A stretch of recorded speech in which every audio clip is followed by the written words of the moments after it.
মাত্র গতকাল রাতে সন্তান সম্ভবা হয়েছিল রাহেলা, আর আজ সকালেই তার পেট বিচ বলের মতো ফুলে উঠেছে। সে ভাবল এটা হয়তো সবার শরীর আলাদা বলেই হচ্ছে, তাই বিষয়টা আমলে নিল না। কিন্তু পরিবারের লোকেরা দেখে একেবারে হতবাক। মাত্র 10 মিনিটেই রাহেলার পেট 6 মাসের গর্ভের সমান হয়ে গেছে। এই গতিতে চললে আর 10 মিনিটেই বাচ্চা জন্ম নেবে। বিচের ভিড় এগিয়ে এলো সাহায্য করতে, আর শেষমেশ বাচ্চাটা সুস্থভাবেই ভূমিষ্ঠ হলো। কিন্তু মাত্র 2 মিনিটের মধ্যে শিশুটা মারা গেল। তীক্ষ্ণবুদ্ধির জাকির কারণটা ধরে ফেলল। এই বিচ মানুষের প্রতিটা কোষের বার্ধক্য ত্বরান্বিত করে দেয়। সেজন্যই রাহেলার গর্ভধারণ এত দ্রুত এগিয়ে গেছে, আর নবজাতক এই পরিবর্তনের ধাক্কা সইতে পারেনি। 10 মাসের গর্ভকাল মাত্র 20 মিনিটে শেষ হয়ে গেছে, মানে এই বিচে আধ ঘন্টা থাকা মানে বাইরের দুনিয়ার 1 বছর পার করে দেওয়া। দ্রুত না পালালে 2 দিনের মধ্যে সবাই এখানেই বুড়ো হয়ে মরে যাবে। এই কথা শুনে কালো ছেলেটা পাগলের মতো দৌড়ে গুহার দিকে ছুট দিল। কিন্তু গুহায় পৌঁছতেই হঠাৎ প্রচন্ড মাথা ঘুরে সে সেখানেই লুটিয়ে পড়ল। জ্ঞান ফিরতেই দেখল সে আবার বিচে। সঙ্গীরা তাকে অজ্ঞান অবস্থায় টেনে ফিরিয়ে এনেছে।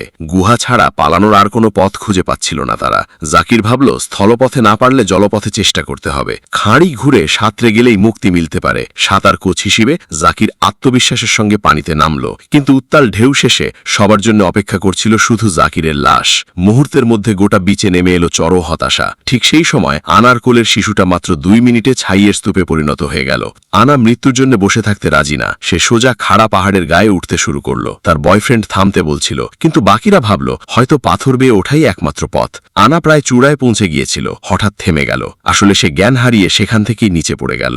মিলন ভাবল এভাবে একা একা আর চলবে না, সবাইকে একসঙ্গে বসে রাস্তা বের করতে হবে। কিন্তু ঠিক সেই মুহূর্তে তার স্ত্রী হঠাৎ অজ্ঞান হয়ে পড়ল। মিলনের মনে পড়ল তার স্ত্রীর শরীরে একটা ছোট টিউমার ছিল। এই বিচের সময়ের গতিতে সেটাও এখন পাগলের মতো বাড়ছে।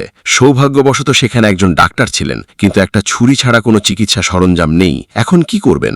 ডাক্তার সাহস করে একটা অনুমান করলেন, সময় যদি এত দ্রুত বয় তাহলে ক্ষত নিশ্চয়ই অবিশ্বাস্য গতিতে সেরে উঠবে। এই সিনেমাটার নাম ওল্ড, মুক্তি পেয়েছিল 2021 সালে। আগ্রহ থাকলে পুরোটা দেখে নিতে পারেন।